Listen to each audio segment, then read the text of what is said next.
എല്ലാവരും കാണേണ്ട പടമാണ്. പ്രത്യേകിച്ച് നമ്മുടെ ഗിന്നസ് ബക്രു ആണെങ്കിൽ നമുക്കറിയാലോ, ഒരുപാട് നാളായി നമ്മൾ മലയാളത്തിൽ നിന്നൊക്കെ വിട്ടേക്കുന്നു. അപ്പം ഇപ്പോൾ വീണ്ടും നമ്മൾ മലയാളത്തിലേക്ക് തിരിച്ചു വന്നു.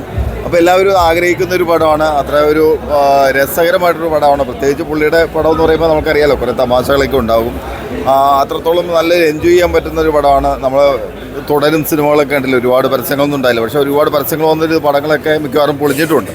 പക്ഷേ അതിൽ നിന്നൊക്കെ വളരെ വ്യത്യസ്തമായിട്ടൊരു പടമാണ്. എല്ലാവരും ഒന്ന് കണ്ടിരിക്കേണ്ട പടമാണ്.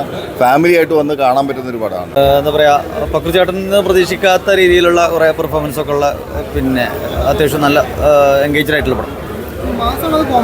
ഇത് ശരിക്കും ഒരു ഫാമിലി പാക്കാന്ന് പറയാം. പക്രു ചേട്ടന് മാസ് ഉണ്ട്.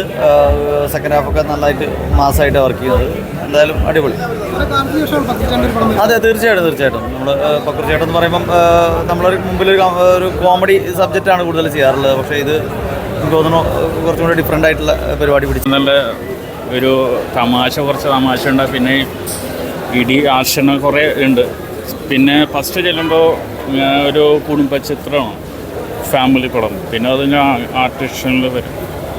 നല്ല പടം. എങ്ങനെയുണ്ട് കുഞ്ഞൂട്ടൻ? അടിപൊളി. അടിപൊളിയല്ലേ? അടിപൊളി സൂപ്പർ. ഒന്നും പറയാനില്ല, കിടിലൻ പടം. കോമഡി ഉണ്ട്, എന്നാലും ഗൗരവത്തിന് ഒട്ടും കുറവില്ല. എല്ലാവർക്കും കാണാം. ഇന്റർവെൽ വരെ നല്ലോണം ആസ്വദിച്ച് കാണാൻ പറ്റി. ഭംഗിയായിട്ട് പടം ഒന്നും പറയാനില്ല. എന്തോ അതെ അത് കൊള്ളാം. നല്ല ഭംഗിയായിട്ട് ചെയ്തിട്ടുണ്ട്. എല്ലാം ക്ലിയർ ആയിട്ട് ചെയ്തിട്ടുണ്ട്. നല്ല ഭംഗിയായിട്ട് ചെയ്തിട്ടുണ്ട്. പെർഫോമൻസ് ഒക്കെ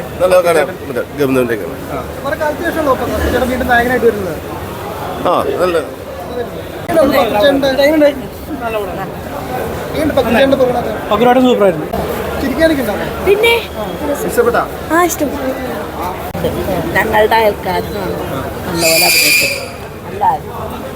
നല്ല പടം സൂപ്പർ പടം. എല്ലാവർക്കും കാണാം, ഫാമിലി ഫുള്ളായിരിക്കും, എല്ലാവർക്കും കാണാം. അടിപൊളി. കുട്ടികൾക്കും കാണാം.